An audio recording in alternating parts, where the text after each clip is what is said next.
Boa noite. Que a graça do Senhor Jesus Cristo, o amor de Deus, o nosso Pai, e a comunhão do Espírito Santo, mais uma vez, esteja conosco. Amém? Bom, queridos, hoje chegou o dia de tratarmos sobre um daqueles temas que eu considero ser o mais importante da nossa semana de oração. O assunto Salve Sua Família. E antes de começar, uma vez que estamos assim, já nos aproximando do que eu considero ser o clímax da nossa semana, eu preciso que a igreja esteja bem unida em espírito, em propósito e em oração, a fim de que o Senhor cumpra aquilo que Ele planejou para esta semana. E como nós faremos isso? Eu tenho uma proposta a fazer. Ninguém precisa levantar as mãos nesse momento, mas eu gostaria de convocar a igreja para nós estarmos em espírito de oração e jejum até o dia de sábado. E a minha proposta é que em cada um dos dias eu preciso ter um grupo de pessoas orando e jejuando até o almoço do dia de sábado. E em um dos dias eu farei isso juntamente com vocês. A intenção é que nós comecemos esse propósito de oração e jejum a partir do almoço de amanhã. Então, do almoço de amanhã até o almoço de quinta-feira, eu preciso de um grupo de pessoas que estejam em jejum. Esse jejum não necessariamente precisa ser um jejum de abstinência completa dos alimentos, mas pelo menos que nós façamos um jejum de frutas e que você coloque a igreja, especialmente de Espinho, aqueles que estão nos visitando de outras igrejas, nessa oração, nesse propósito especial. Então, preciso de um grupo de pessoas de amanhã até o almoço de quinta-feira, do almoço de quinta até o almoço de sexta e do almoço de sexta até o almoço de sábado. Portanto, nós teremos 3 grupos de pessoas orando e jejuando pela conclusão dessa nossa dessa semana de oração, perdão. E como nós vamos fazer isso? Eu gostaria que cada um de vocês, se pudessem até o final da mensagem, pegassem um papel, aí se alguém tiver, não precisa ser um papel assim bem específico, mas escrevesse o seu nome e o dia que você vai orar. E ao final, quando estiver cumprimentando, que você me entregue esse papel, porque enquanto você estará orando pela igreja, eu vou orar em cada um dos dias por você, por cada pessoa que estará em oração e em jejum. Então a ideia é que você ore e o grupo de pessoas que estiverem orando de quarta até quinta, por exemplo, eu vou nas minhas orações desse dia orar por esse grupo e assim sucessivamente. Então a intenção é que em nome de Jesus nós estejamos unidos em um mesmo espírito de jejum, de oração, para que o nosso Deus derrame as suas bênçãos sobre a nossa vida durante essa semana. Tá certo? Então, repito, até o final da mensagem, pegue um papel, anote lá o seu nome e o dia em que você vai orar. Eu não vou aqui especificar e nem pedir que levante as mãos, eu creio que Deus vai movimentar e todos os dias teremos alguém unido nesse espírito. Bom, antes de iniciarmos o nosso tema dessa noite, vamos agora abrir as nossas Bíblias no livro de 1 Samuel, capítulo 30, versos 1 até o versículo 8. 1 Samuel, capítulo 30, versículos 1 até o versículo 8. Sucedeu, pois, que chegando Davi e os seus homens ao terceiro dia a Ziclague, já os amalequitas tinham dado com ímpeto contra o sul e Ziclague, e a esta ferido e queimado. Tinham levado cativas as mulheres que lá se achavam, porém a ninguém mataram, nem pequenos nem grandes. Tão somente os levaram consigo e foram seu caminho. Davi e os seus homens vieram à cidade, e ei-la queimada, e suas mulheres, seus filhos e suas filhas eram levados cativos. Então Davi e o povo que se achava com ele ergueram a voz e choraram, até não terem mais forças para chorar. Também as 2 mulheres de Davi, foram levadas cativas, Ainoã, a Jezreelita, e Abigail, a viúva de Nabal, a Carmelita. Davi muito se angustiou, pois o povo falava de apedrejá-lo, porque todos estavam em amargura, cada um por causa de seus filhos e de suas filhas. Porém Davi se reanimou no Senhor seu Deus. Disse Davi a Abiatar, o sacerdote, filho de Ameleque: traze-me aqui a estola sacerdotal. E Abiatar a trouxe a Davi. Então consultou Davi ao Senhor, dizendo: perseguirei eu o bando? Alcançá-lo-ei? Respondeu-lhe o Senhor: persegue-o, porque de fato o alcançarás e tudo libertarás. Até aí, queridos.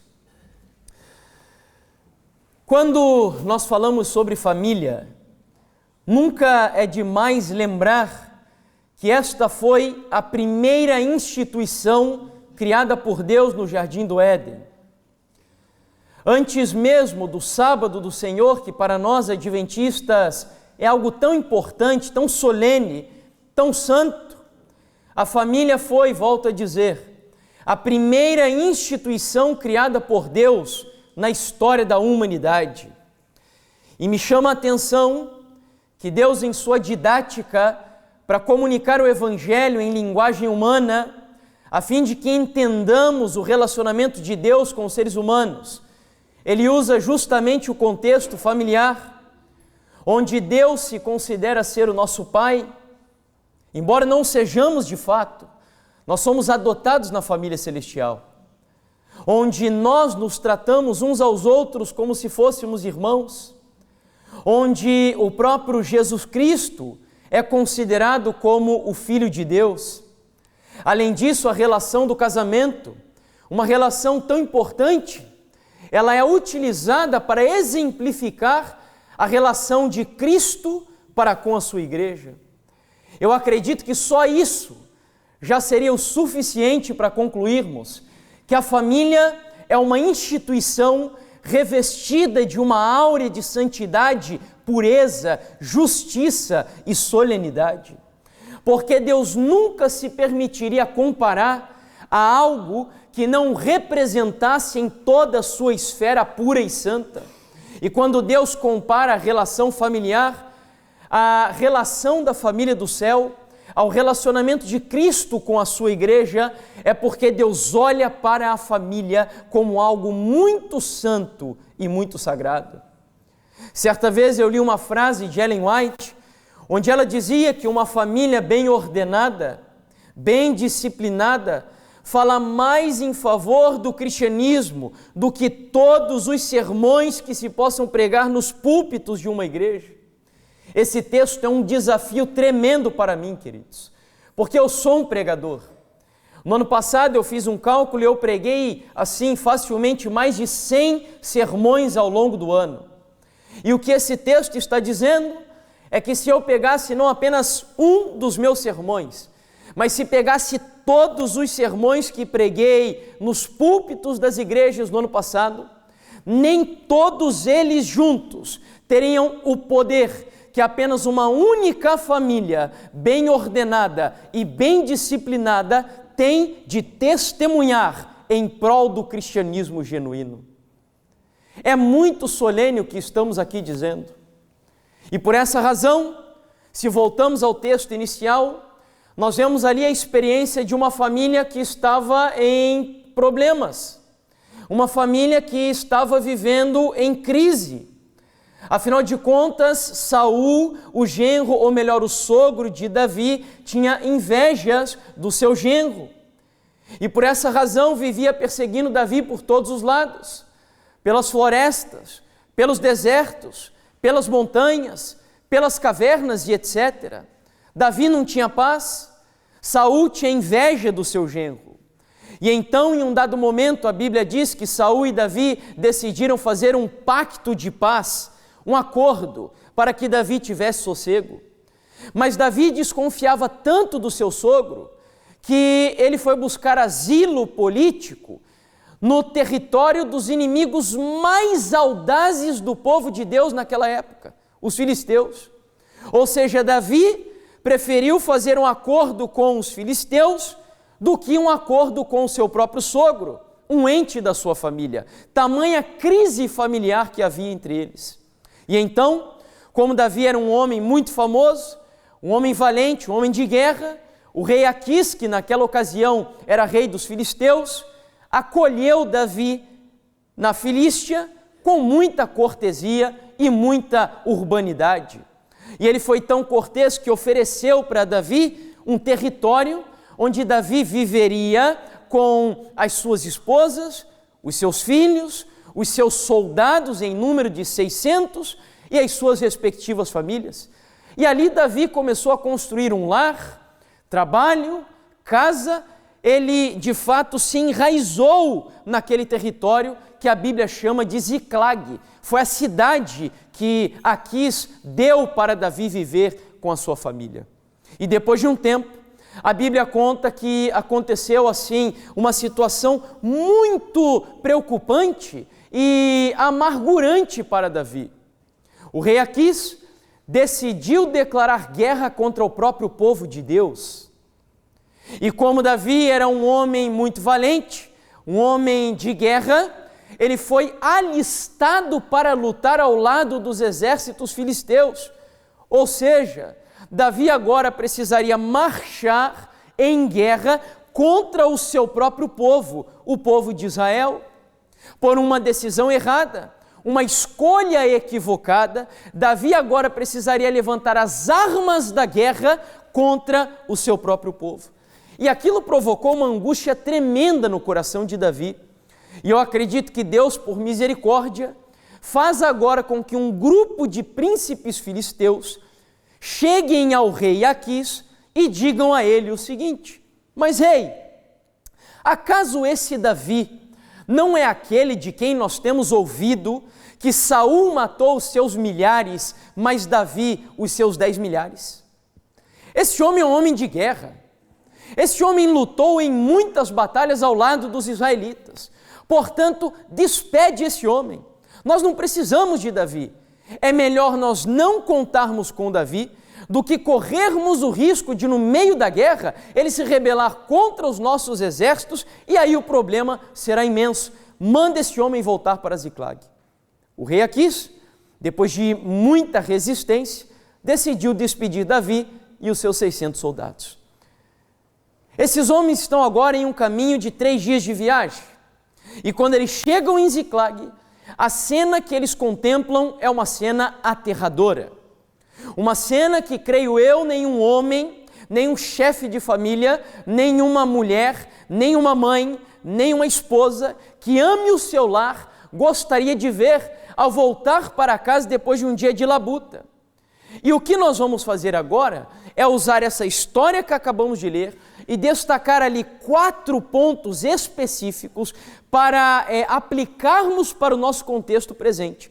Porque essa história tem lições tremendas para nos ensinar nessa noite. O tempo é curto, eu gostaria sim, eu poderia fazer aqui pelo menos uma meia semana de oração, falando sobre cada um dos assuntos que eu precisarei tocar nessa noite.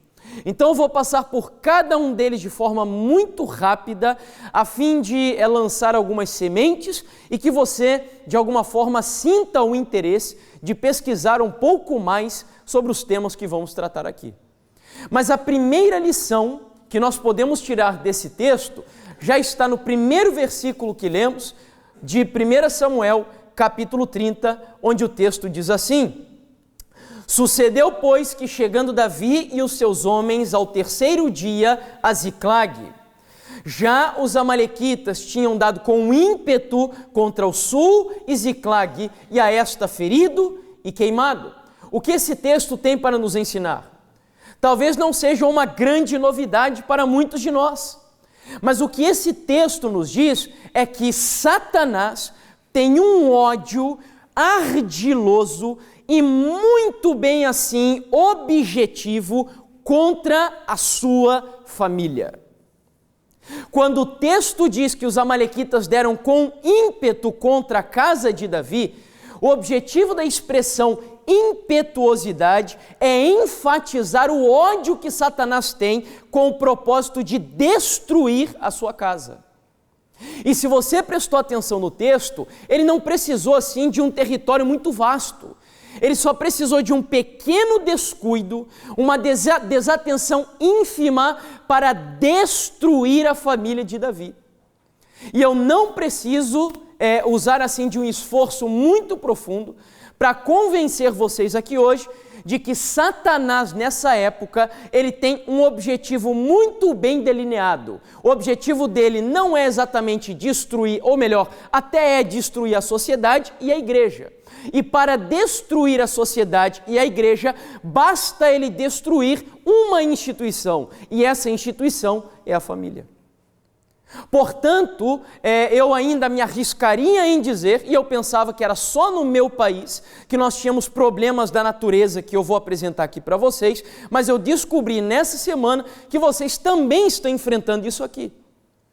E eu me arriscaria a dizer, sem exageros, que nós vivemos hoje no nosso mundo ocidental uma conspiração cujo objetivo é desconstruir o conceito judaico-cristão de família. Se você não sabe, o Ocidente foi desenvolvido sobre um tripé. Tudo o que nós conquistamos ao longo de 2000 anos, mais ou menos, de história, até mais do que isso, ocidental, foi assim desenvolvido sobre esse tripé, que é o direito romano, a filosofia grega e a moral judaico-cristã. E existe hoje uma conspiração ideológica com o propósito de neutralizar, de destruir esse tripé ocidental, cultural e civilizacional. E um dos principais pilares atacados é o pilar da moral judaico-cristã, onde a família bíblica é a base desse pilar, é a estrutura da nossa civilização.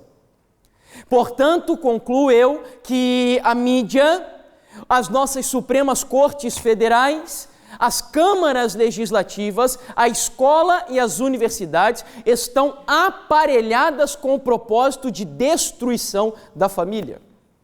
Eu já disse ao longo dessa semana que os índices de divórcio dentro da igreja são os mesmos índices fora da igreja. E por que razão? Porque na nossa cultura atual há uma banalização do casamento. Há um desprezo pelo conceito bíblico de casamento. As pessoas se separam por questões cada vez mais banais e triviais. Falei também do relacionamento de jovens que mantêm relação sexual antes de casar.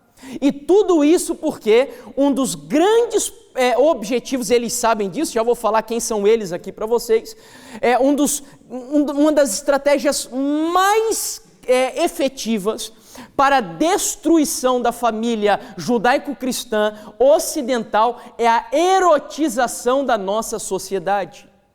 Existem livros escritos sobre isso. Eu sei que vocês, obviamente, concluem que isso é uma estratégia de Satanás, mas eu me surpreendi quando descobri que existem filósofos acadêmicos, como, por exemplo, poderia falar de Marx, poderia falar de Herbert Marcuse, poderia falar de George Lukács, filósofos aí da escola de Frankfurt, onde eles escreveram maneiras e formas de erotizar a sociedade judaico-cristã ocidental, com o objetivo de desconstrução da família. E aí, para não ficar apenas nas minhas palavras, eu quero mostrar algumas evidências para vocês. Não sem antes compartilhar esse texto de Ellen White no livro A Ciência do Bom Viver, que comprova o que eu acabei de dizer. Por que os ataques de Satanás se dirigem objetivamente contra as famílias? O texto diz assim, a partir da citação em amarelo: e o coração da sociedade, da igreja e da nação é a família. A felicidade da sociedade, o êxito da igreja, a prosperidade da nação dependem das influências domésticas. Ou seja, a célula mãe da igreja, da sociedade e do nosso país é a família. Se nós queremos uma reforma na igreja, por exemplo, como vemos ser necessário, se queremos uma reforma no nosso país, lá no Brasil é o que nós mais queremos, Eu me envergonho quando eu vejo, por exemplo, nosso ex-presidente da Câmara dos Deputados se dizendo cristão, mas é um corrupto, ladrão e mentiroso. Nos dá vergonha vermos pessoas que levantam a bandeira do cristianismo lá no Brasil, mas vivem uma vida corrupta. E nós clamamos por uma reforma muitas vezes, mas esse texto deixa muito claro que a reforma na igreja, na sociedade e na nação só acontecerá se essa reforma começar dentro de onde? Da família. Porque é a família que é a célula-mãe de todas estas outras instituições. E sabendo disso, é claro que Satanás vai atacar as nossas famílias de forma covarde e objetiva. Portanto, eu quero começar a mostrar algumas evidências para vocês, dando início naquela que é a minha área, a área da educação. Eu não vou ter tempo de explorar muitas coisas aqui, mas, por exemplo, no ano de 1993, um jornalista e professor francês chamado Pascal Bernardin escreveu o livro Maquiavel Pedagogo, ou o Ministério da Reforma Psicológica. Lá no Brasil, esse livro só foi traduzido no ano de 2013, muito tardiamente. Mas, curiosamente, embora o livro tenha sido publicado na década de 90, o que ele denuncia ainda é extremamente atual. O livro ele trata sobre documentos da ONU e da Unesco, cujo objetivo é modificar, alterar a ética, a moral e os valores da sociedade ocidental. E para isso, eles vão se utilizar de estratégias psicológicas e psicopedagógicas nas escolas e na mídia de maneira especial. E então, em um dos artigos que ele publica, na realidade, um documento da 4ª Conferência da Unesco, para quem não sabe, a Unesco é o braço da ONU responsável pela ciência, pela cultura e pela educação. E então ele vai dizer aqui o seguinte, que o ensino da ética, ou como eles chamam de ética revolucionária, ou nova ética, deve veicular novos valores. Inicialmente, porém, deve bloquear a transmissão dos antigos valores de uma geração para a outra. Então, o que esse texto está dizendo? Que para levar a cabo os propósitos dessa revolução ética, eles precisam bloquear ou neutralizar a transmissão de valores ou a tradição, como já comentamos aqui, de uma geração para outra. Pergunto, qual é a principal instituição responsável por fazer essa transmissão valorativa de uma geração para outra? Que instituição é essa? A família. Então, o que eles estão dizendo? Que eles precisam bloquear a influência das famílias na vida, especialmente de crianças, jovens e adolescentes. Como eles fariam isso? Eu vou citar um exemplo para vocês. Lá no Brasil, no ano de 1961, foi promulgada a nossa primeira Lei de Diretrizes e Bases da Educação Brasileira. É a lei que regula todo o sistema educacional no Brasil. Nesse ano, as crianças eram obrigadas a frequentar a escola apenas a partir dos 7 anos de idade. No ano de 1996, foi promulgada a 3ª LDB, que é o resumo da Lei de Diretriz e Base. A partir de então, todas as crianças do Brasil são obrigadas a serem matriculadas e frequentarem as escolas a partir dos 4 anos de idade. Pergunto, qual será o objetivo? Será que o Estado ama tanto assim as nossas crianças que querem prepará-las para serem bons cidadãos, desenvolvidos especialmente moralmente, intelectualmente, com valores éticos e etc., como aqueles que nós cremos? É claro que não. Um psicólogo da educação, chamado Jean Piaget, fazendo estudos de observação do comportamento de bebês e de crianças, chegou à seguinte conclusão. Uma criança desenvolve a sua personalidade entre os 2 até os 7 anos de idade. Ou seja, essa é a faixa etária onde a personalidade da criança está sendo moldada, amadurecida.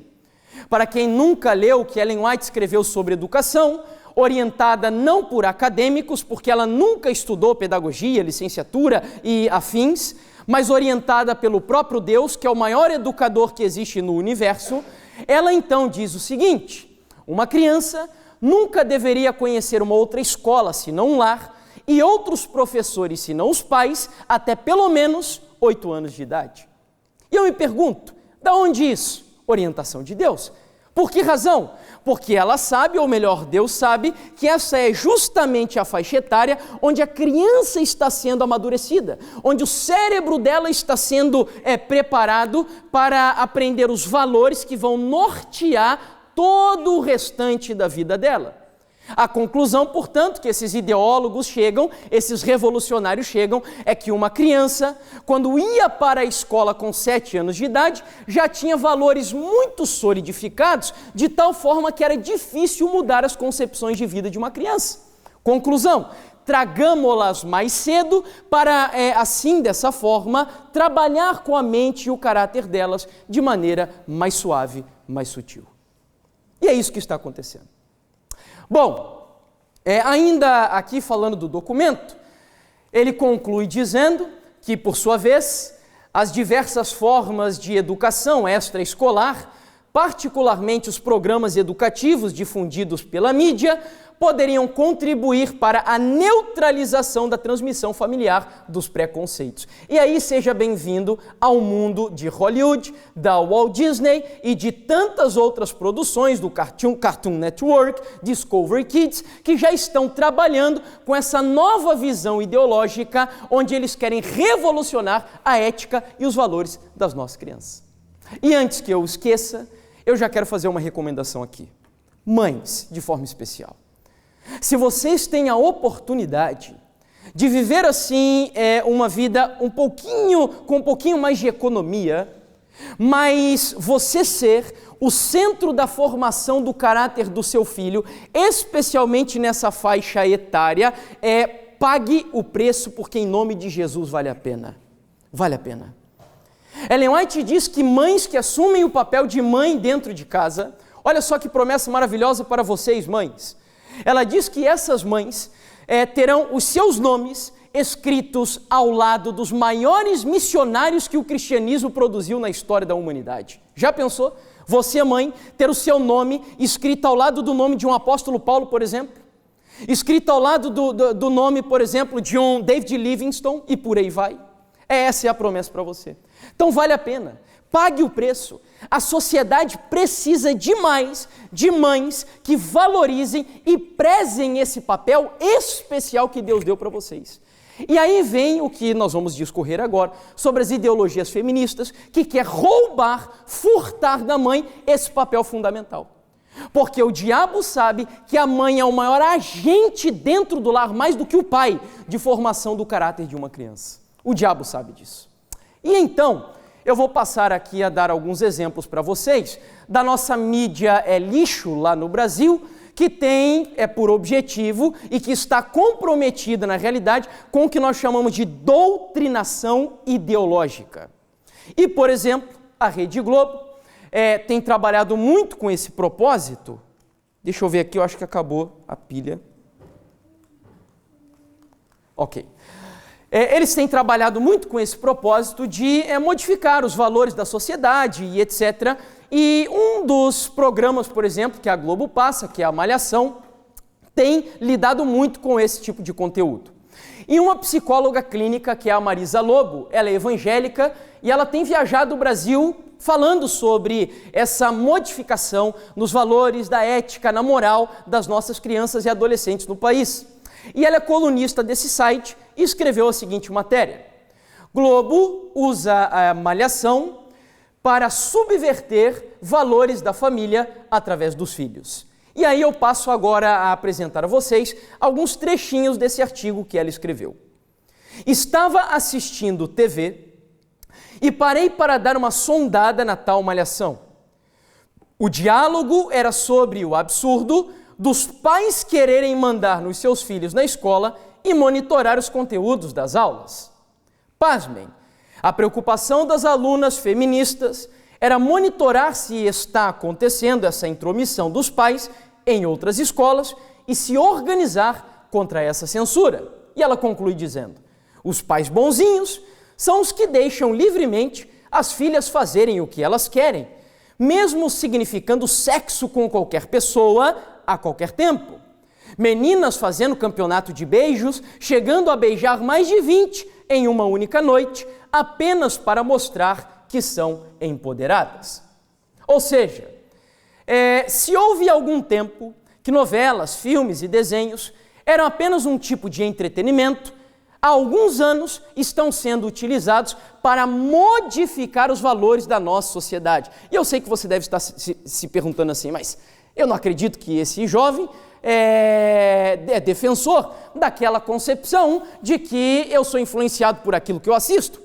Eu consigo muito bem filtrar as coisas que eu vejo. Espera só um pouquinho que eu vou mostrar um estudo científico para vocês no finalzinho dessa primeira parte. Mas enfim, ela fala ali, por exemplo, do movimento feminista. E eu sei que na nossa igreja hoje tem muitas mulheres que, sem ter noção de quão pernicioso, e me permitam dizer, diabólico é hoje o movimento feminista, tem levantado a bandeira desse movimento na nossa época.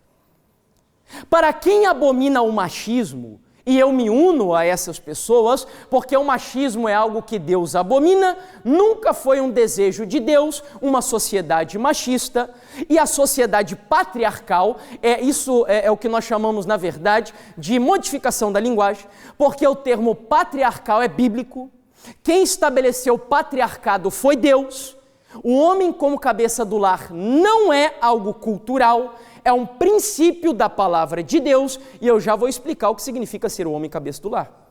Mas o machismo é algo que Deus reprova. E se o machismo é algo que Deus reprova, o feminismo que vai para o outro extremo na nossa época é algo que Deus também reprova. Para você entender, há alguns anos, quando o feminismo começou, talvez, se fôssemos cristãos adventistas naquela época, nós poderíamos sim defender valores do movimento feminista, quando ele começou. Porque o movimento feminista, na sua origem, tinha o objetivo, por exemplo, de defender o sufrágio feminino, que era o direito da mulher votar, assim como os homens também. Uma segunda luta dos movimentos feministas mais antigos era que a mulher tivesse o direito de estudar, assim como os homens naquela sociedade antiga. E, finalmente, que as mulheres tivessem direito de trabalhar e ganharem salários minimamente equivalentes ao que os homens ganham, dependendo do mérito do seu trabalho. Hoje, o movimento feminista já vai muito mais além do que isso. O objetivo do movimento feminista, e olha lá, veja se você se considera representada por movimentos feministas, como um que nós temos lá no Brasil, me perdoe a expressão, mas é o nome desse movimento, que se chama Marcha das Vadias, onde mulheres vão para as ruas com os seios de fora, teoricamente lutar pelos direitos das mulheres. Mas na realidade, no fundo, sabe qual é o movimento, o objetivo principal do movimento feminista? É o direito da mulher ser livre, sabe para quê? Para fazer sexo quando ela quiser e com quem ela quiser e matar os bebês que ela tiver também, quando ela tiver vontade. Esse é o verdadeiro objetivo do movimento feminista. Quem levanta bandeiras do movimento feminista e nunca leu, por exemplo, ideólogos como Judith Butler ou Simone de Beauvoir, que é a maior ideóloga do movimento feminista, você não sabe qual é a raiz desse movimento. O que está por trás desse movimento? E todos esses ideólogos que produzem conteúdos dessa natureza, que defendem o feminismo hoje, sabe qual é a origem deles? O movimento marxista. E eu não sei se você sabia, preste atenção nisso aqui agora, uma informação importante. Antes de Marx morrer, ele escreveu um livro que é assim não tão conhecido quanto o Capital e o Manifesto Comunista. O último livro que ele escreveu e não terminou se chama A Origem, eu sempre troco a ordem, mas essas 3 palavras estão presentes ali no título do livro. A Origem do Estado, da Família e da Propriedade Privada. E então ele não teve tempo de terminar o livro. Foi aí que o seu amigo Engels concluiu a mensagem do livro. E sabe qual é a essência desse livro? Marx chegou à seguinte conclusão: a sociedade burguesa é uma sociedade patriarcal. Portanto, desde pequenininho, crianças crescem em um lar onde eles vivem em uma cultura de autoritarismo, onde o homem é o cabeça, a mulher se subordina ao marido, ou é a ajudadora do lar, e a criança cresce em um lar dessa natureza. Portanto, uma vez que isso é um valor judaico-cristão, que vem da Bíblia, nós precisamos desconstruir o conceito de família judaico-cristão. Essa foi a conclusão dele no livro. E tudo o que está acontecendo hoje é simplesmente para levar a cabo esse desígnio que estamos vendo aí. Bom, poderíamos falar ainda um pouquinho mais sobre esses movimentos. Eu já vou voltar a falar sobre a questão do machismo quando eu for me referir aos homens aqui no nosso estudo. Mas ainda continuando na Globo, eu acho que alguns talvez pensem assim, bom, você está exagerando um pouquinho. No ano passado, eu recebi um vídeo no meu celular de um amigo mostrando um pequeno trecho da Malhação, já era numa nova etapa, onde no dia 2 de agosto de 2018, eles deram uma aula de ideologia de gênero para as crianças e adolescentes que assistem esse tipo de conteúdo. Eu quero que você analise e veja se é exagero quando eu digo que nós estamos sendo atacados dentro das nossas casas e às vezes não estamos percebendo esse tipo de ataque. Pode colocar o vídeo 1 para a gente, por gentileza.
E aí, vocês acham que é exagero da minha parte?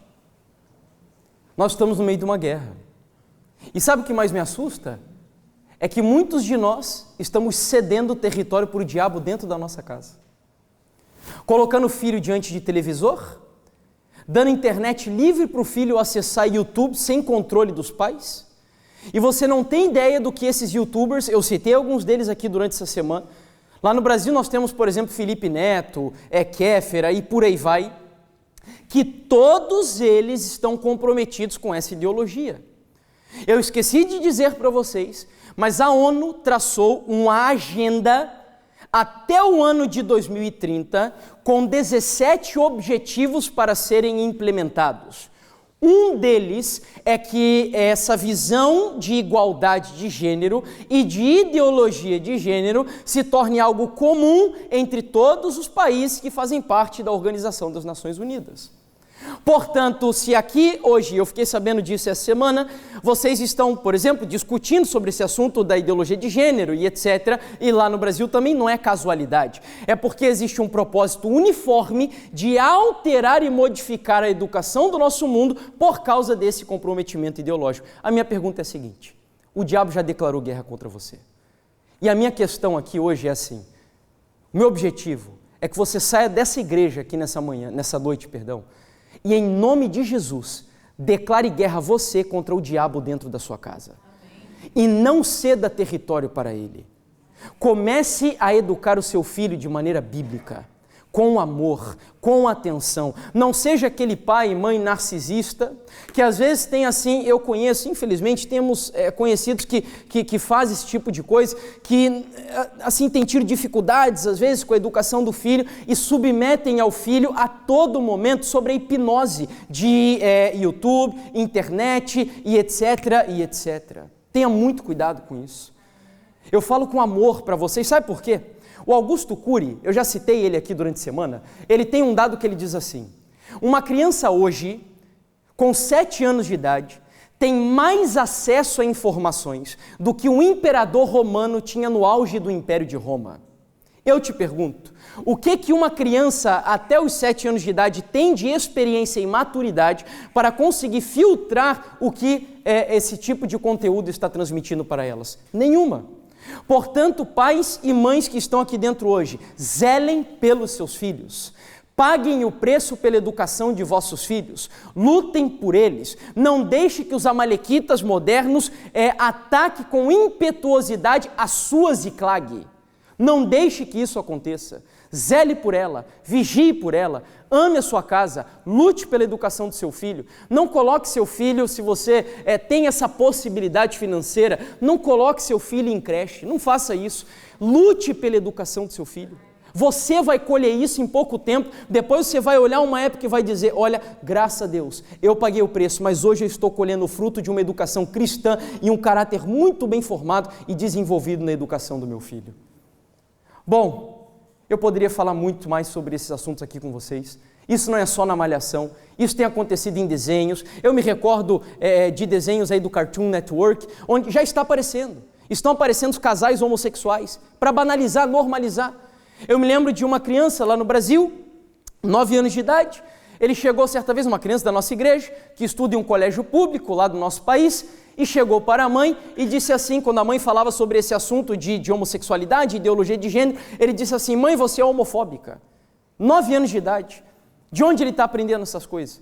É claro que nesses ambientes, onde ele está sendo doutrinado ideologicamente por esse tipo de visão que estamos comentando aqui. Só para você ter ideia, lá no Canadá, tem alguns estados onde o pai e a mãe que não respeitam a livre escolha do seu filho até os 7 anos de idade, decidir qual será o gênero dele, são capazes de perder a guarda do filho. Se até os 7 anos de idade o pai e a mãe criam o filho com o gênero definido, ou seja, homem ou mulher, baseado na sua genitália, em alguns estados do Canadá, e eu acho que aqui na Europa tem países também, ou estados que fazem isso, tiram a guarda do filho do pai e da mãe. Onde nós vamos chegar? A única coisa que eu concluo por trás disso é o diabo dando com ímpeto contra as nossas famílias. Bom, segundo ponto. Eu gastei muito tempo no primeiro, mas foi necessário. O segundo ponto da nossa mensagem, eu vou agora pedir licença para as mulheres, vocês não precisam sair daqui de dentro, mas eu vou me dirigir aos homens. Quando nós vemos a história de Davi, nós vimos ali que Davi negligenciou a sua Ziclag, porque ele estava comprometido em primeiro lugar com quem? Lembra do povo que ele se comprometeu, que ele fez uma aliança? Quem era o povo? Os filisteus. Eu não preciso ser profeta para saber que aqui dentro da igreja hoje tem homens que estão tão comprometidos com o nosso capitalismo selvagem ocidental que não tem tempo para a sua família. Que acham que ser um homem contemporâneo do século XXI é simplesmente ser um homem provedor para dentro da sua casa. É isso que a nossa sociedade, ela transformou o homem nisso. O homem moderno, pós-moderno, é o homem que traz dinheiro para dentro de casa. E nisso se resume o papel do homem. Mas deixa eu dizer uma coisa para você. O homem bíblico, o homem de Deus, e se eu fosse você, eu nunca me esqueceria disso, precisa 3 P's na vida dele. Se algum desses P's faltam na vida de um homem cristão, é sinal de que você ainda não é um homem bíblico, um homem de Deus. E quais são esses 3 P's? Você precisa ser provedor, protetor e patriarca ou pastor da sua família. Provedor foi o que eu acabei de dizer. A maioria dos homens hoje são provedores. E é nosso dever, sim, em primeiro lugar. Nós precisamos trazer o sustento para dentro da nossa casa, dar um mínimo de conforto para as nossas mulheres. Afinal de contas, tiramos as nossas esposas do lar do pai, de uma mãe, possivelmente com estabilidade, e agora devemos dar, no mínimo, a mesma estabilidade dentro do nosso novo lar. Porém, isso não é tudo. Em segundo lugar, um homem de Deus, ele tem que ser protetor. E o que é o homem protetor? É aquele homem que vai lutar pela sua família. É aquele homem que vai dedicar tempo para a sua família.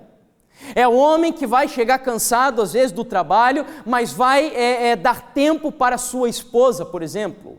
Amá-la, conversar com ela, discutir, quando for necessário, relacionamento com ela, brincar com o filho, dar atenção para o filho e não submetê-lo apenas a um monte de presentes e etc. Não, dar atenção, afeto, carinho, amor, isso é o protetor. Quando a esposa está com problemas ou o filho com problemas, o pai protetor, o homem de Deus, ele vai zelar por ela ou por ele, seja lá quem for. vai dar atenção para solucionar os problemas, dar orientação. Esse é o protetor. Por exemplo, lá no Brasil, eu lembro de um pai, amigo, que certo dia o filho estava sofrendo bullying na escola. O filho era um menino muito introvertido, já estava quase entrando num quadro de depressão. E o que o pai fez? Foi até a escola, conversou com a diretora e chegou até os amigos dizendo: pare de mexer com meu filho. Eu não sei o que ele faria, mas isso é o pai protetor. É o pai que cuida, é o pai que dá carinho, que dá atenção, que protege, que ama, que vai se sacrificar pela sua família. E afinal de contas, agora eu volto no que eu disse para o princípio, esse é o tipo de homem cabeça do lar. Quando a Bíblia diz que o homem é o cabeça da casa, preste atenção, homens, e mulheres também, para cobrar isso dos maridos. A Bíblia diz assim: maridos, amai vossas mulheres, assim como Cristo amou a sua igreja e a si mesmo fez o quê? E eu não ouvi, está muito fraco, dá a impressão que a gente está com medo de dizer. Maridos, amai vossas mulheres, assim como Cristo amou a sua igreja e a si mesmo fez o quê? Se entregou por ela. Pergunto, mulheres, acaso vocês não gostariam de um cabeça do lar que se entregasse por vocês, sim ou não? Esse é o homem cabeça da Bíblia. É o homem que se entrega, que se doa, que se sacrifica, que luta, que zela. Esse é o homem protetor. Eu me recordo de ter visto há algum tempo uma notícia aqui, da Europa inclusive, na virada do ano, se eu não me engano, de 2016 para 2017, na Alemanha, 31 mulheres foram estupradas em uma única noite. Aí foi feita uma entrevista de uma jornalista holandesa com uma jornalista dinamarquesa, perguntando à jornalista dinamarquesa qual o motivo que ela dava para tantas mulheres serem estupradas assim, numa noite única, e nada ser feito. Sabe o que a jornalista dinamarquesa disse? Ela falou assim: me perdoe, eu carrego isso para o Brasil também, mas ela falou assim: os homens europeus estão sendo efeminados, estão se tornando covardes, estão abandonando a dianteira, de tomar a frente, cabeça mesmo, sabe? Tomar a frente. E lá no Brasil nós estamos passando pelo mesmo problema. É que ela estava falando da Europa no caso. Mas basta você dar uma olhada assim simples cultural. Na década de 90, eu não estou falando que esse é o modelo de homem, mas só para você ver os extremos. Década de 90, modelo de homem que Hollywood passava era Sylvester Stallone, Rambo, Braddock e por aí vai. Hoje, modelo de homem, Neymar, Justin Bieber e por aí vai. Nem vou citar mais ninguém aqui. Ou seja, há uma modificação dos valores. É como se houvesse um propósito muito bem definido de masculinizar as mulheres e efeminar os homens. É uma inversão, porque os papéis bíblicos são esses. O homem é o cabeça do lar e a mulher, ela é a ajudadora, com um papel fundamental, que Ellen White chega a dizer que a mulher que cumpre o seu papel, ela tem um propósito mais importante do que do próprio homem. Sabendo disso, o diabo inverte os valores. Então, queridos, protetor, primeiro, é o provedor, segundo, protetor, terceiro, patriarca e chefe da família.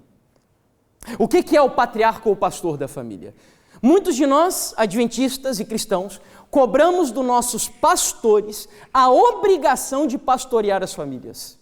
O pastor Luiz é pastor da Igreja Adventista do Sétimo Dia de Espinho, mas ele não tem obrigação de pastorear a sua família.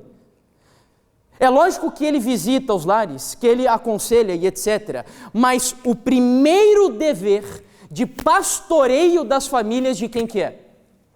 Do homem. Os homens são os pastores da família. É dever do homem fazer todos os dias, por exemplo, culto com a esposa e quem tem filho com os filhos. Dever. Se nós temos homens aqui hoje que não são capazes de gastar 5 minutos por dia para fazer um culto entregando a família no altar do Senhor, é porque você não é pastor da sua casa. Não é. Quem diz isso não sou eu, Ellen White. 5 minutos.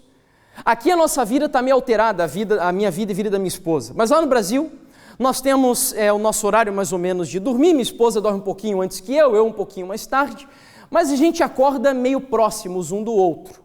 E então acordamos, ela faz o seu culto particular, eu faço o meu culto particular, ali na cama mesmo. E aí oro, ela ora individualmente, eu estudo o que me interessa, ela estuda o que interessa a ela, e quando nós terminamos o nosso culto individual, nos assentamos na cabeceira da nossa cama e fazemos o nosso culto doméstico. E então nós cantamos um hino, lemos uma breve meditação e fazemos uma oração. E todas as vezes que eu oro, é uma oração simples e objetiva pedindo: Senhor, eu consagro o meu lar em Tuas mãos. Que o Senhor cuide da minha esposa e da minha vida nesse dia. Não nos deixe cair em tentação, Senhor. Ajuda-nos a fazer escolhas sábias. Nos livre do mal, em nome de Jesus. Amém. Simples. É nosso dever como homens pastorear a nossa família, chefiar a nossa casa espiritualmente falando. Você, como homem, precisa conhecer de doutrinas minimamente possível para doutrinar o seu lar e a sua família. Sabe, queridos, eu quando me casei, como eu disse para vocês, eu era lá no Brasil, a gente fala um moleque, um menino. E então, fui criado desde pequenininho no ambiente do videogame. E aí eu cresci jogando videogame e me casei jogando videogame. E então casei com 20 anos de idade e certa noite minha esposa estava dormindo, cerca de 2h30 da noite, e eu estava ali na cama com o computador no meu colo, jogando videogame de futebol. Porque uma das minhas maiores lutas até hoje é o futebol. E eu gostava de jogar videogame de futebol, gostava de jogar futebol na prática e ainda gosto, embora tenha parado, e gosto ainda de acompanhar campeonatos. Antigamente eu acompanhava o Campeonato Brasileiro, o Campeonato Europeu, de tudo que é país que vocês podem imaginar. Meus domingos eu passava 6, 7 horas assistindo partido de futebol. E aí eu estava lá na cama, jogando computador, até que veio uma impressão muito forte do Espírito Santo dizendo: meu filho, você está errado. Só haveria um motivo para você, como homem de Deus, dentro da sua casa, estar acordado essa hora. E que motivo vocês acham que era? Orando pelo seu lar. Naquele momento eu falei: Senhor, olha, eu sei que eu tenho que abandonar isso, mas eu não consigo. Eu fui criado jogando Mega Drive, depois PlayStation 1, PlayStation 2 e computador e etc. E eu gosto disso, Senhor, e o Senhor vai ter que me ajudar. Eu gosto de jogar. E Deus disse: tá bom, eu vou te ajudar. Você vai orar e eu vou te ajudar, mas faça a sua parte. E a minha parte era: deleta esse jogo do seu computador. E foi muito difícil. E eu me ajoelhei e de olho fechado, deletei aquilo do computador. Pedi: Senhor, me ajuda, me liberta dessa escravidão do jogo. E, queridos, olha, eu não sei, Deus faz cada coisa que a gente não consegue explicar, mas desde aquele dia, com aquela oração, desse vício, em nome de Jesus, eu fui liberto. Amém. Graças a Deus. Então, ainda tenho minhas lutas hoje com o futebol, até hoje, eu até contava para o Rubem. Eu entendi muito bem o que Jesus quis dizer com aquele texto, que ele fala assim: olha, se o teu olho te faz pecar, ele não diz assim, vá orar pelo olho só. Não, ele fala para fazer o que com o olho? Arranca o olho fora. Eu entendi muito bem esse texto, porque se eu tiver uma televisão em casa com sinal, eu não consigo resistir. E eu tenho televisão em casa, mas sabendo que eu não resisto, o que eu fiz? Não tenho sinal, arranquei o olho fora. Então, se o diabo vai usar aquilo para me tentar e eu ainda não tenho domínio sobre aquilo, melhor não dar o espaço para ele me tentar dentro da minha casa. Então, é a luta. Agora, nós como homens precisamos entender, no mínimo você homem, precisa sair daqui reconhecendo: Senhor, eu preciso melhorar e me tornar um homem de Deus dentro da minha casa. Um homem de Deus. Olha, eu acho o máximo Abraão. Quando chegou a notícia para Abraão, dizendo assim: Abraão, olha, teu sobrinho está perdido. Os reis lá de Sodoma e Gomorra se juntaram, levaram ele escravo, a família inteira dele, e agora você vai fazer o quê? O que a Bíblia diz que Abraão fez? Esse cara era protetor da família. Eles reuniam lá um grupo de homens, do jeito que eles tinham, com o que ele tinha, em nome de Jesus, foi lá proteger a família dele, lutar pelo seu sobrinho, para libertar a sua casa das mãos do diabo. Portanto, queridos, primeiro, os amalequitas modernos estão dando com ímpeto contra a nossa casa. Segundo ponto, nós homens precisamos, em nome de Jesus, reassumir o nosso papel de homem na sociedade e dentro da igreja. Terceiro ponto, e a gente já está se aproximando do fim. Bom, lá no texto que lemos ao início do estudo, do livro de Samuel, travou aqui de novo? Se puder me ajudar lá, por gentileza. 1 Samuel, capítulo 30, nós vamos ao versículo 3. Versículo 3. 1 Samuel, capítulo 30, verso 3. Para a gente ganhar tempo, se você tiver aí fácil na Bíblia, o texto diz assim, olha lá, já está projetado. Davi e os seus homens vieram à cidade, ei-la queimada, e suas mulheres, seus filhos e suas filhas foram levados o quê? O que diz o texto? Foram levados o quê? Cativos. O que significa a palavra cativeiro? Foram o quê?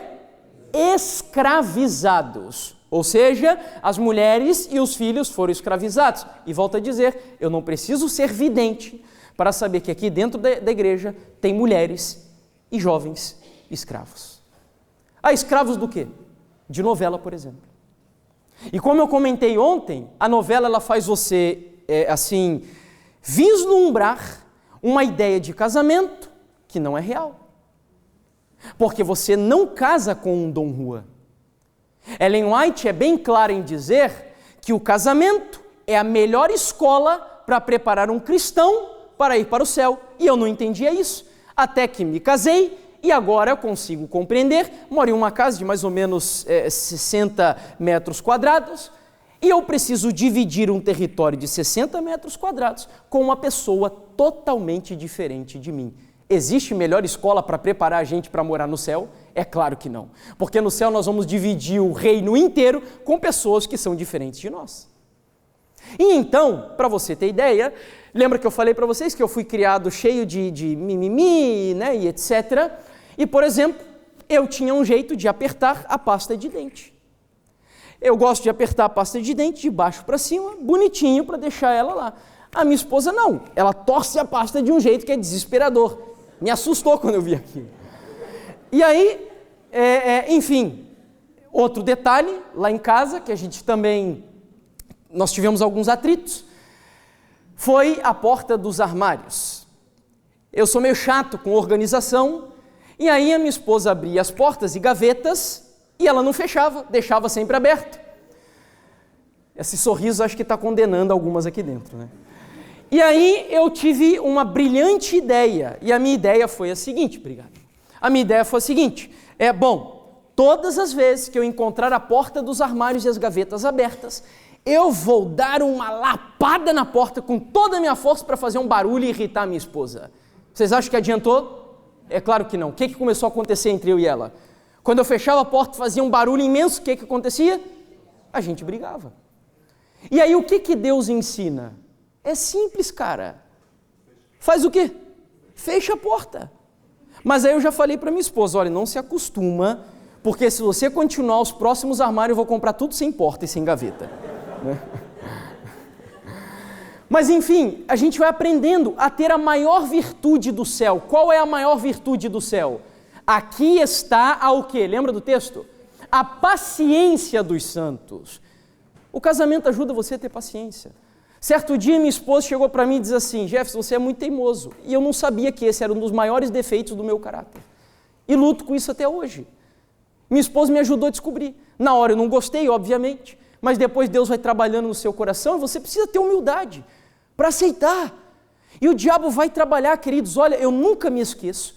Uma vez, esse ano inclusive, eu estava em uma missão lá em Uberlândia, Minas Gerais, no Brasil, para fazer um retiro espiritual da igreja central dessa cidade.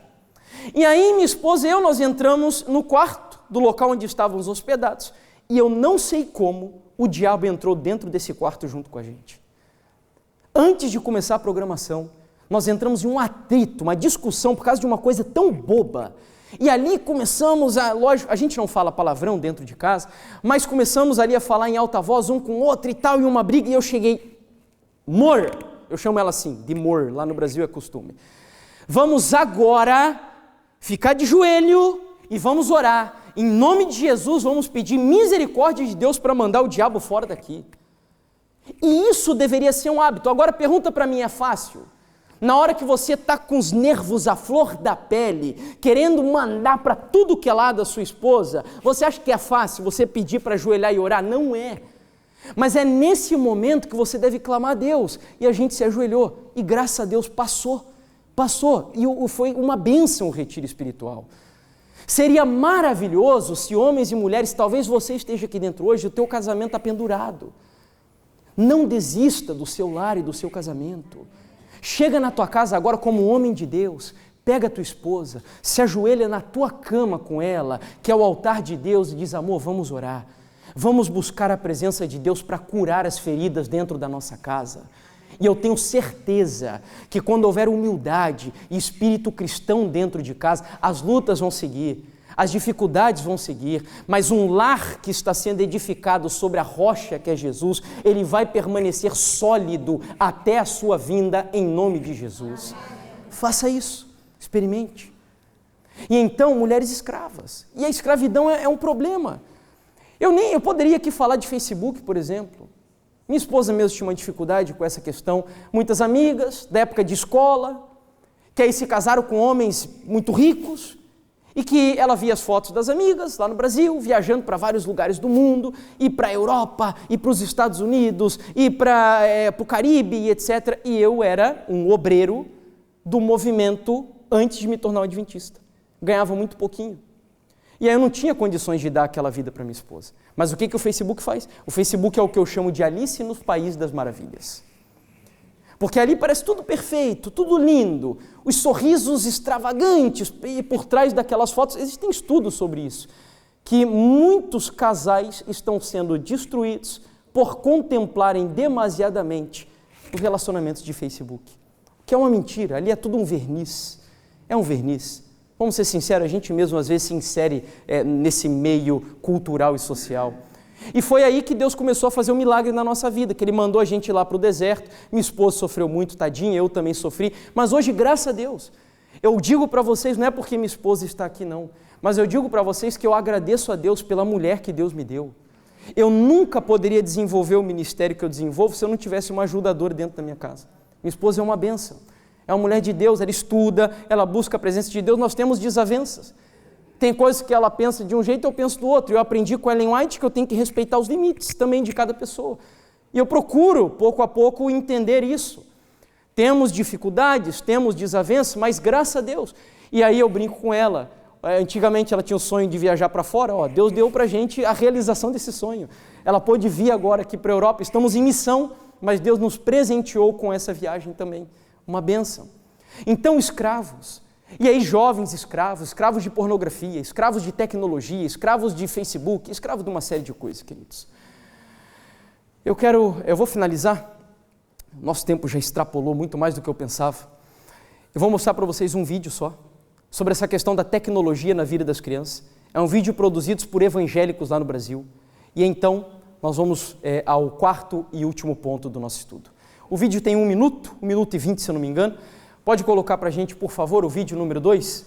Quem quiser buscar na internet, você pode encontrar o vídeo completo, onde diz assim, Janela 414, é hora de acordar. Aqui eu só separei um trecho dele.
Esse é o último texto.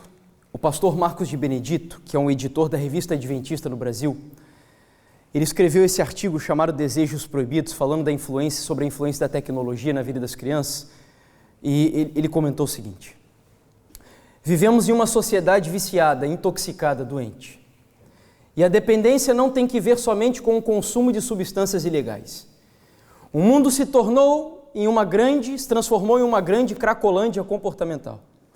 Celular, internet, cacau em pó, carboidratos, exercício, cirurgia plástica, dinheiro, compras, filmes, jogos, medicamentos, emagrecedores, trabalho, cibersexo e pornografia são apenas alguns dos inúmeros vícios atuais.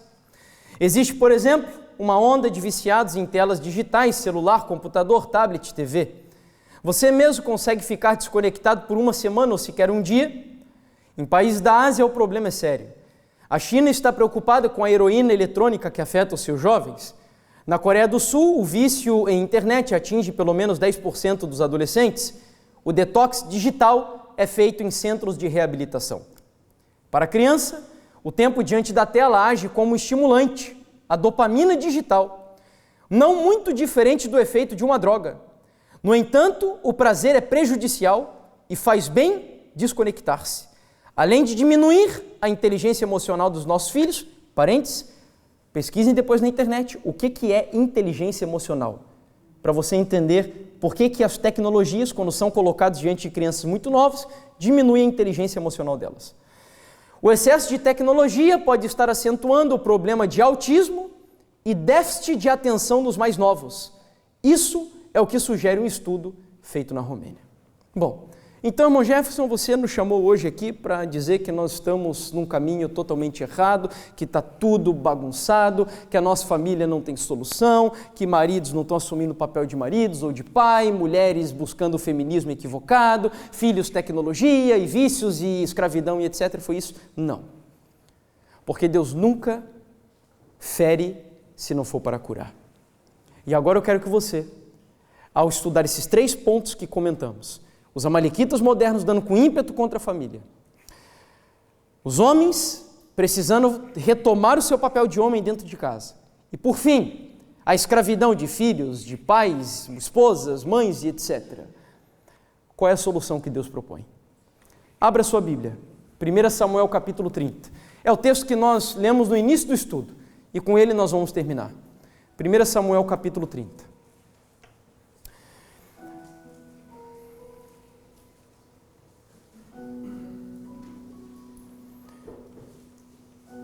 Volte a sua atenção lá para o versículo 8.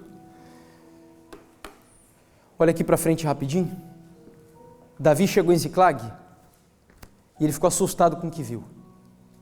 E a primeira atitude de Davi, no versículo 4 aí do texto, a Bíblia diz que foi chorar até não ter mais forças para chorar.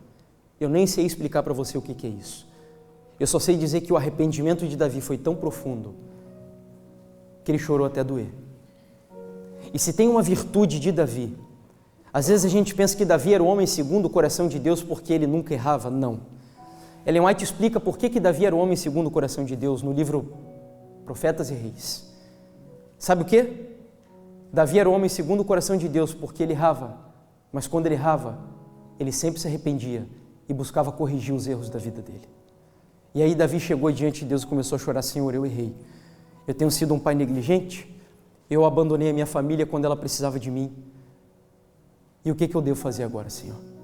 O versículo 7 diz que ele pega a estola sacerdotal porque ele vai consultar Deus agora. E ele quer saber a resposta de Deus. A pergunta dele é assim: Senhor, ainda dá para eu fazer alguma coisa? Tem chance de salvar minha família com todo esse estado catastrófico? Versículo 8, depois de consultar Deus, a Bíblia diz assim: então consultou Davi ao Senhor dizendo: perseguirei o bando, alcançá-lo-ei. Respondeu-lhe o Senhor: persegue-o, Davi, porque de fato o alcançarás e tudo libertarás. Quem acredita que isso é uma promessa que Deus está fazendo para as nossas famílias, digam amém agora. Sabe o que Deus está dizendo para mim e para você aqui nessa noite? Não importa onde está teu marido, não importa quão miserável seja o seu filho, não importa onde está o seu irmão, Não importa o que esteja fazendo a sua esposa ou a sua mãe, ou mesmo o seu pai.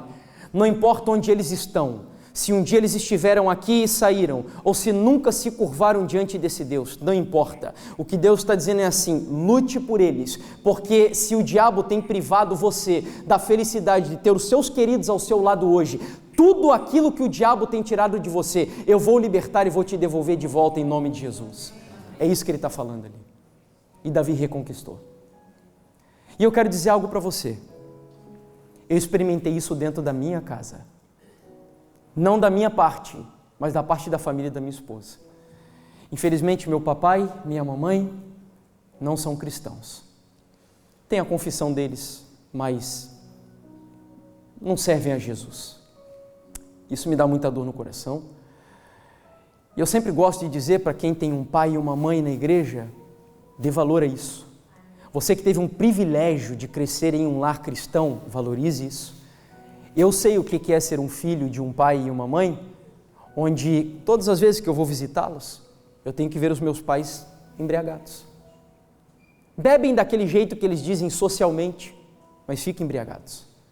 Isso me dá tristeza. Eu nunca posso chegar para o meu pai e para a minha mãe e pedir para eles conselhos espirituais, porque eles não creem no que eu creio.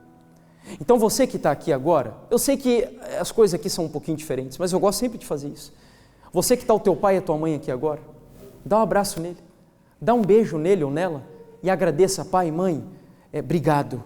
Obrigado pelos valores que o Senhor, a Senhora que me ensinou. Agradeça, faça isso mais vezes, isso é uma bênção, é uma bênção. E então, e orem pelos meus pais se puderem, tá? Orem pelos meus pais. Todas as vezes que eu prego essa mensagem, Deus me dá assim esperança no meu coração, porque é muito triste, queridos. O diabo tem vezes que ele vê que a esperança ressurge, e você vê lá o teu pai e tua mãe e você sente assim: nossa, parece que agora eles vão abrir uma brecha, e o diabo vem e joga tudo no lixo. É como dizendo assim: cara, desiste, eles são meus, você nunca terá eles do teu lado nessa caminhada. E todas as vezes que eu prego essa mensagem, Deus me dá esperança de novo. Esperança de um dia ter o meu pai, minha mãe e meu irmão nos caminhos do Senhor. E então, da parte da minha esposa, meu sogro se converteu. Meu sogro foi um pai negligente na primeira etapa da sua vida. Era padeiro, vocês falam padeiro aqui? Dono de panificadora, de padaria, ok. E ele não participou muito da educação dos filhos. Mas depois que meu sogro se converteu, ele virou um homem de Deus. Meu sogro, se não fosse o meu sogro, eu não aprenderia o que é ser um sacerdote dentro da casa. Eu aprendi muito com ele, namorei 4 anos, se não me engano, com a minha esposa, então eu pude aprender muita coisa com meu sogro. Mesmo antes de ser adventista, ele sempre foi um sacerdote da família. E então meu sogro tentava levar isso para o meu cunhado. Meu cunhado, no auge dos seus 17 anos de idade, não queria saber de Deus. E meu sogro passou por muitas lutas. Até que então, um feriado lá no Brasil, dia 15 de novembro, emendava com o final de semana, meu cunhado foi para a praia com os amigos, alugaram uma casa, passariam nessa casa vários dias.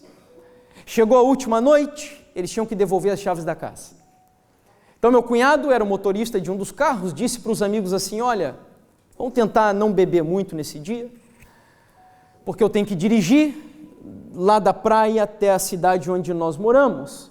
Você tem que subir mais ou menos cerca de 900 metros, é uma serra muito alta.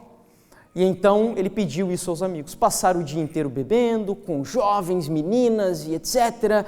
À meia-noite entregaram as chaves da casa, meu cunhado entrou no carro e seguiu viagem. Ele pediu aos amigos que não dormissem pelo menos, ficassem acordados para conversarem com ele estava sonolento, além disso começou a chover torrencialmente. E eles seguiram a viagem. Quando ele chega num trecho do caminho, ele precisava pegar a estrada para um outro rumo, vocês chamam aqui de autoestrada, e o caminho que ele seguiu era um caminho errado. E nesse momento em que ele passa da trajetória que deveria pegar, ele atendeu o telefone, o celular dele tocou, ele atendeu o telefone. Era uma jovem que estava dirigindo o carro de trás, ligando para ele, dizendo: Bruno, nome do meu cunhado, você passou o caminho, você errou. E o meu cunhado é muito bom no volante, é muito atento, não se perde, conhece muito lá a nossa região, mas naquele dia ele errou, passou. E ele não entendeu o que tinha acontecido. E ele continuou e isso aumentaria a viagem cerca de 40, 50 minutos. Quando no meio do caminho, tentando entender o que havia acontecido, ele se deu conta do que houve naquela noite. E eu quero dizer para vocês que eu estou aqui em nome de Jesus. Eu não preciso contar a história para aumentar os sermões. Mas sabe o que aconteceu naquela noite? Cerca de 50 quilômetros da serra, o meu cunhado dirigiu, dormindo no volante. Sabe quem dirigiu um carro para o meu cunhado naquela noite? Foi um anjo que dirigiu o carro para o meu cunhado. Aí você deve estar se perguntando, né? Mas como assim um anjo dirigiu um carro para um ímpio? Um carro para um ímpio. E sabe por quê? Porque tinha um pai e uma mãe, e a minha esposa, e eu também, que sustentava a vida dele no altar da oração. E que clamava, meu sogro, principalmente minha sogra, olha, eles iam algumas noites atrás do meu cunhado, porque não chegava em casa, olhando pelas autoestradas para ver se o carro não tinha capotado, ele tinha morrido. Meu sogro pegava meu cunhado, levava para o quarto e conversava com ele, dizendo, Bruno, sai dessa vida, cara, sai dessa vida, nós não queremos que você siga nesse caminho. E Deus começou a operar. Passou-se aí algum tempo, muitas outras coisas aconteceram, não tenho tempo de contar para vocês, mas encurtando uma história longa. O meu cunhado conheceu uma jovem no mundo. Nós oferecemos tudo para ela. Ela aceitou, queridos. E hoje, tanto o meu cunhado quanto a esposa dele, depois de uma obra profunda de Deus na vida deles, graças a Deus, os dois estão batizados na Igreja Adventista do Sétimo Dia. Amém. E o meu sogro tem o privilégio, porque ele lutou pela família, de ter todo o seu círculo mais íntimo, esposa, filha, genro, nora e filho. Todos nós 6, graças a Deus, somos cristãos e adventistas do sétimo dia. Por quê? Porque ele creu na promessa de Deus. Lute pela sua família, batalhe por ela, saia daqui dentro dessa igreja hoje, pelas portas dessa igreja, Senhor, em nome de Jesus, cumpra a sua promessa, eu vou fazer o que tiver de fazer, mas entrega a minha família nas minhas mãos. Sabia que John Knox orava assim? Ele orava dizendo, Senhor, entrega a Escócia nas minhas mãos ou eu morro, Senhor. Você não precisa orar ainda por Portugal. Ore pelo menos pela tua família, dizendo, Senhor, entrega a minha casa nas minhas mãos ou eu morro, porque eu amo a minha família e quero vê-la no reino dos céus. Faça isso. E nós vamos fazer isso agora. Nós vamos fazer isso agora. E eu quero dar oportunidade só para aquele que crê. Eu gosto sempre de entender isso daqui como se fosse um altar. E nós vamos trazê-los aqui nesse altar. E eu não vou abrir para todas as pessoas, porque é óbvio que todos nós temos parentes fora, então eu quero orar por aquele círculo, que é o mais sagrado da família. Qual que é o círculo mais sagrado da família? Presta atenção. Você que tem um pai ou uma mãe, um marido ou uma mulher, um filho ou uma filha, um irmão ou uma irmã, afastado dos caminhos do Senhor, ou que nunca reconheceu a autoridade desse Deus. Nós vamos juntos agora cantar o hino 427. E enquanto nós cantarmos esse hino, eu quero que você venha aqui à frente e você traga o nome dessas pessoas diante de Deus. Nesses grupos apenas, que nós vamos fazer uma oração por eles aqui nesse momento. Eu posso pedir para a gente juntar aqui um pouquinho mais, para o máximo possível, os que puderem vir e se aproximar. Se há mais alguém que tem algum desses parentes pelos quais gostariam de orar, venham, queridos. Se você acredita, venha. Eu queria, em primeiro lugar, me desculpar com vocês. Extrapolei muito o horário que gostaria. Esse é o tema mais longo da semana. Tá? Amanhã a gente já vai liberá-los um pouco mais cedo. Espero vê-los aqui para o assunto que nós vamos tratar da igreja, modo de usar. Importante para preparar a gente para o final da semana. E agora, nós vamos quebrar um pouco o protocolo. Eu quero finalizar essa oração, porque eu não sinto forças. Essa é a oração que eu me sinto mais fraco, irmãos. E eu gosto de fazê-la de joelhos. Então, aqueles que puderem me acompanhar de joelhos, que não puderem, permaneçam de pé, mas eu quero convidar vocês a se ajoelhar. Os que puderem, vamos ajoelhar. E eu vou dar 20 segundos para vocês colocarem o nome dos parentes diante do Senhor. Em seguida, eu termino com a oração final.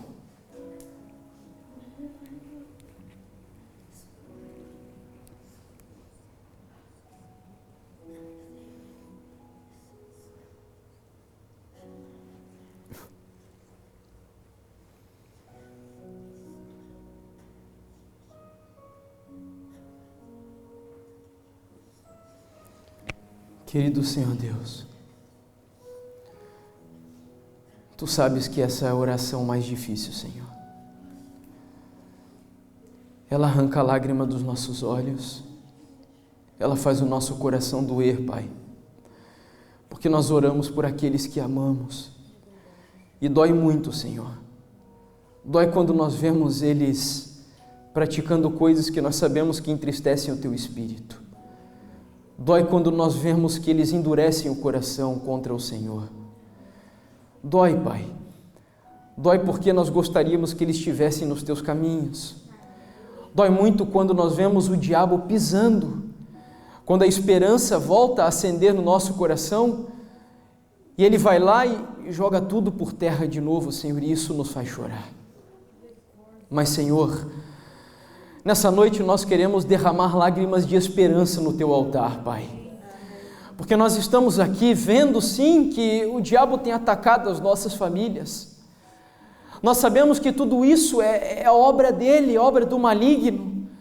Mas nós cremos e invocamos nessa noite um Deus todo-poderoso, um Deus que em nome de Jesus libertou a família de Davi das mãos do diabo e que nessa noite promete a cada um de nós nos dar a alegria de vermos as nossas famílias no altar do Senhor.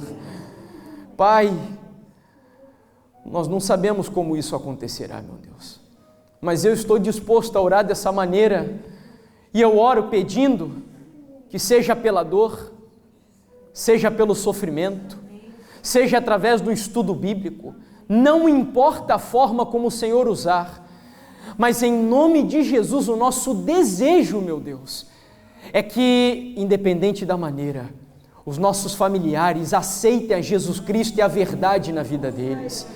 Pai, que na Tua vinda, naquele grande dia, quando o Senhor Jesus vier nas nuvens dos céus, eu quero junto com os meus irmãos chorar de novo. Mas que naquele dia não seja um pranto de tristeza como hoje, mas que seja um pranto de alegria, um choro de exultação pelo gozo de podermos juntos, na mesma nuvem, subirmos para o reino do céu junto com todos aqueles que nós amamos. E eu me atrevo a pedir que nessa noite ainda, Senhor, eu não sei onde estão os nossos pais, eu não sei onde estão as nossas mães, os nossos maridos e esposas, os nossos irmãos e irmãs, filhos e filhas, eu não sei, Senhor, mas eu quero pedir nessa noite para que onde eles estiverem, seja na frente do televisor, seja bebendo, seja na escola, seja trabalhando, em rebeldia contra o Senhor, independente de onde eles estiverem, que o Teu Espírito penetre como uma flecha no coração deles, tocando profundamente aquela vida para que se arrependam dos seus pecados e aceitem e entendam que aqui nessa noite existem pessoas que estão clamando pela salvação deles, em nome de Jesus, meu Deus. Querido Pai, eu termino essa oração pedindo que uma bênção especial seja derramada pelos homens dessa igreja, meu Deus. Que o mesmo Espírito que habitou sobre Abraão e sobre os homens de Deus ao longo da história, habite sobre os homens dessa igreja nessa noite.